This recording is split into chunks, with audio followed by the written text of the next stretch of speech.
ఉన్నటువంటి ఆనాటి నుంచి వచ్చిన పెద్దల్లో మునిమన వాళ్ళైనటువంటి వాళ్ళందరూ ఆ దానికి సమర్థించినటువంటి ఒక పత్రాన్ని సేకరించి జగద్గురువుల నుంచి ఆమోదాన్ని తీసుకున్నారు.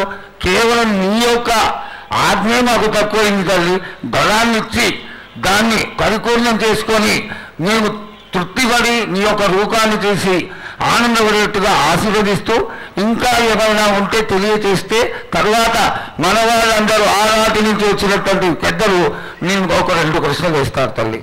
ముందుగా తెలియజేయాలి.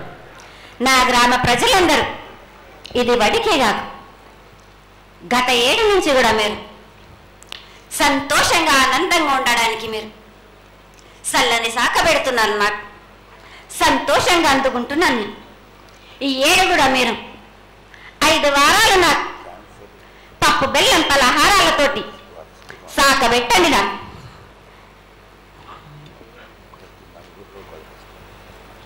అమ్మా, మన రాష్ట్రంలో చాలామంది రోగాలతో బాధపడుతున్నారు, డయాబెటీస్తో.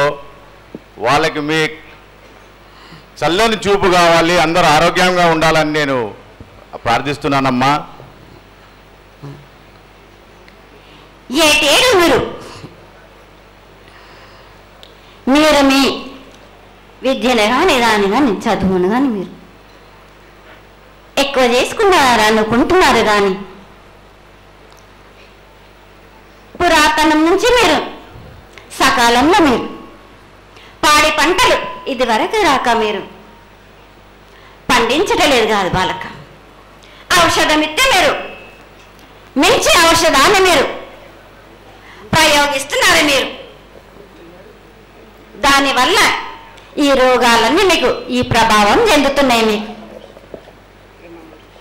ఔషధాలు మీరు తగ్గించుకొని మీరు పాడి పంటలు మీరు సమృద్ధి చేసినట్టయితే తప్పనిసరిగా అనారోగ్యం అన్నది తగ్గుతుంది బాలక.